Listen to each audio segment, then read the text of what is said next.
All right, welcome to a discussion touching on this issue of Finance Bill 2024 and the propositions therein. But before we go into it deeper, to the ongoing debate over the controversial Finance Bill 2024, and many Kenyans want the proposed 16% tax on bread removed. They say imposing the tax will make bread unaffordable, yet it is one of the basic needs.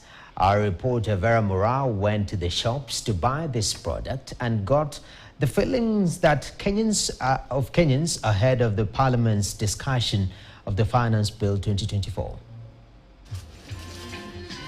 Bread, popularly known in Swahili as boflo, a 5-letter word, but it has entered the tax debate since the publication of the 2024-2025 Finance Bill. My crew and I went to the shops to buy this important product. We found different types with different prices. The smallest bread currently costs 35 Kenyan shillings. But if the tax is imposed, Kadogo bread will cost between 50 and 55 Kenyan shillings. With the commonly purchased 400 grams now at 65, if implemented, the new price will stand between 80 and 85 Kenyan shillings. The 600 grams bread will rise to 120 Kenyan shillings from the current 100 Kenyan shillings. By the end of my shopping, I bought 3 loaves of bread at 230 Kenyan shillings. Mkate kwanja ndio tunakula asubuhi, ndio chakula ya mtoto, ndio chakula ya kila mtu asubuhi. Sababu ukiambia mtoto mnunulie hata mandazi anakataa. Na hata hiyo mandazi unajua iko na bei kali, hata hiyo itakuwa na bei kali. Kwa hivyo mkate hatuvai kuuziwa namna hiyo. Na tunalia sana mkate irudishwe bila ilikuwa. Mkate ikipanda kwa wakati huu saa hii, mimi hata sijui nitapata hapa shilingi ya kujiwezesha kununua hiyo mkate. Sasa kuna mzazi hana pesa ya kununua hii mkate kubwa, anakimbia ananunua kadogo. Unaona? Hapo anawekea mtoto kwa mfuko, haende nayo shule. Unaona? Sasa kila tunaomba hao watu warudishe bei ya mkate chini. Both the old and the young use bread as an accompaniment of tea every morning. But now Kenyans may be forced to look for alternatives. Niko na option. Nikipata shilingi 50, naenda nakata hiyo chapati kwa hoteli. Sasa ya mkate asubuhi hakuna. Kwa hivyo nitarudi kwa ngwase, kwa domata, kwa muogo ile ilikuwa ya kitambo. Sisi tutakuwa tukikula kenye kimebaki usiku. Unaamkia na chai unakula unaenda kazi yako. On May 13th, 2024, the bill was tabled in Parliament for the first reading before being subjected to public participation. What is Ruto trying to tell us? Ruto campaigned on a platform that he was a hustler and that he was to protect and defend the interest of hustlers. Ruto now has turned to be a dynasty. Previously, bread was one of the products that was not taxed. The increase in taxes on products such as wheat, cooking oil, and plastic bags for packing bread has contributed to the rising price of bread. Nyumba tu wametubomolea alafu watupandishie nini mkate bei. Wanataka tukufe na njaa ndio tuliamka mapema kumpitisha huyu. Hivyo venye tu tuliamka mapema kumpitisha, hivyo ndio tutaamka mapema kumwangusha. The National Assembly is expected to return to its special sessions next week to discuss the 2024 Finance Bill. Vera Mora, Kitten News, Nairobi. All right, Kenyans being sliced to many pieces, just as the bread. That's why we're discussing this issue of Finance Bill. And in studio, I'm joined by Job Wenjohi, who is the head of policy at Kenya Association of Manufacturers, and Kimani Mouros, the MD, East African Packaging Industries. Bread, yes. Motor vehicle tax. These are actually the 2 areas that there's been a lot of noise with this finance bill. But you take time and read through this bill and you realize that still waters run deep. Maybe let's start with the surface before we get deeper, Mr. Njohi. This issue of bread. Directly 16% VAT on bread. Is this a worthy cause for the government to pursue revenue targets and raising money at this expense of these complaints that we're seeing? It's not a worthwhile cause because bread is a basic commodity for every home. I think moving to foodstuff that are quite basic, leave alone what would look like a luxury, I think that defeats the cause of why we have the finance bill 2024. But also in the hit side, it's good to ask ourselves, is this a small screen? That we are likely to forget other very important issues that could be in the bill, that we are going to overtalk about the bread. Yes. Then it is going to be dropped on the 27th, 28th of June, and then we are all clapping. Only to realize afterwards, there's some other important things that were in the bill that are hurting us more in terms of industrial development, in terms of economic growth, in terms of incentives that are being provided for investment. But that notwithstanding, bread is used by every home. When you're talking about a loaf of bread changing the price by almost 10 shillings because of VAT, I think that it does not sit very well with Kenyans, because every other day you have to look at the basket of consumption. Kenyans live below $1 or an average $1 every day. So if you increase by 10 shillings and $1 is about 130 shillings based on the current exchange rate, you're increasing to 140, that basket. That means there's some basic needs that are likely to be exempted on that basket, so that still the bread can be afforded. And that's why it's important to look at it and say, let's drop this idea, because on top of it, on that bread that we're talking about, we have plastic product that is called the plastic packaging. 10% is being imposed on it. That's about another 2 shillings. We have import declaration fee that's coming at another 0.5% increment, because today is at 2.5%, is going to 3%. When all that is compounded, a 400 gram loaf of bread may jump from the current 65 shillings to about 75 to 77 shillings. That should be a huge concern. Mr. Mora, do you hold the same view? The discussions around bread and motor vehicle tax is a smoke screen, but underlying there is actually a dragon that has not yet been exposed. Yeah, look, I think it would be ill-advised to use polite terms to tax or add anything that would increase the cost of a basic commodity. The first thing we do when we wake up in the morning as a carbohydrate source, we grab some bread, we grab some tea, and we're off on the road. So I don't think it's a serious proposition. I think it's one of those things that will be given back to us as a concession, so that the other more nefarious taxes that make absolute sense, because nonsense, because if you're truly saying that this is about building manufacturing capacity, why put in place taxes that cripple manufacturers who import raw materials? You're putting taxes on those same raw materials that we need to expand our manufacturing base. You're adding raw materials on paper, which is not produced in Africa. You're adding raw material on things like metal rods, which are essential to steel.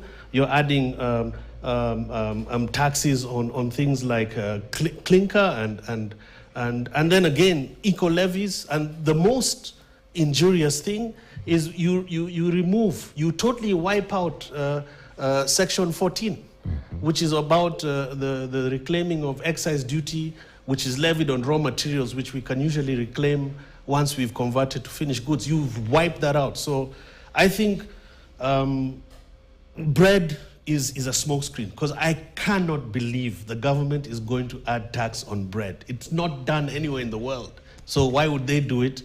I think it's a smokescreen. Definitely. It feels we're playing mental games here.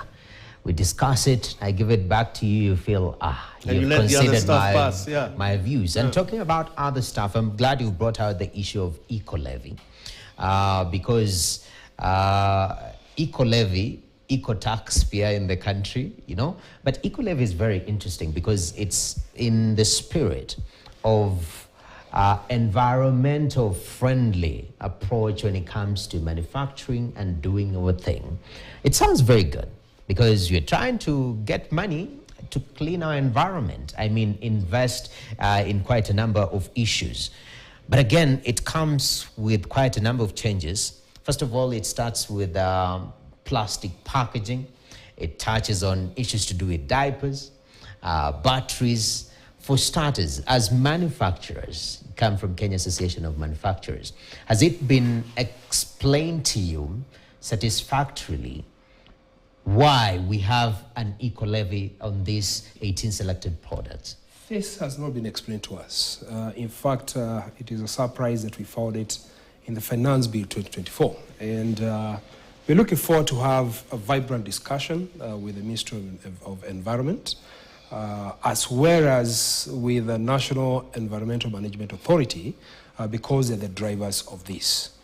We're not opposed to environmental conservation because as manufacturers, because this is something that we have done long before.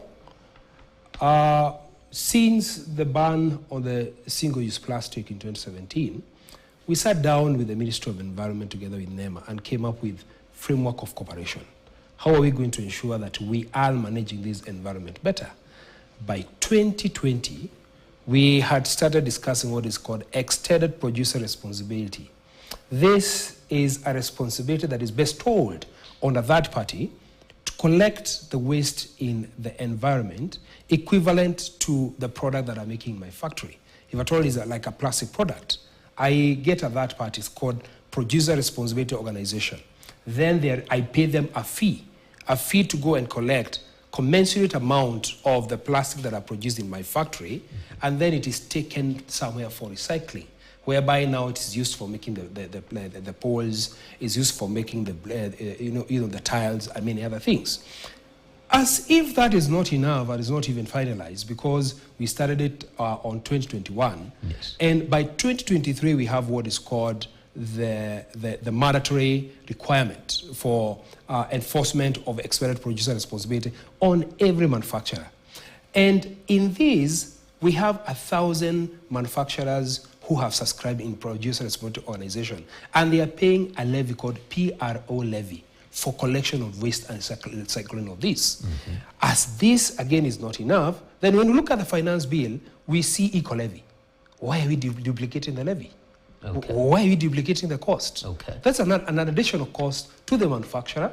Mm-hmm. And if manufacturer will not be able to show that cost, yes, it will be passed down to the consumer. Okay. Because sometimes you're operating margins of 2%, mm-hmm, or 1.5%. In fact, I'd hasten to add, mm-hmm, we're in paper, so you think we're exempt, but it will hit all of our customers who will reduce their manufacturing. Okay. And as a result, even we are hit. Mm-hmm. But worst, and of all, is this eco-levy is going to go into a dark pot in Treasury. Unlike EPRO, we can see we are paying people to collect. We pay. We produce 1,200 tons, 2,000 tons of paper every month. We pay per ton, okay? And we know who the money is going to, and we can see the results of the collection in the environment. Yes. The eco-levy comes with no mechanism.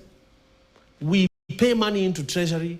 We don't know how it is used. All right. So why add another tax to accomplish what we already have established over 4 years and can measure and audit? It makes no sense whatsoever. Allow me to add on it and now give examples.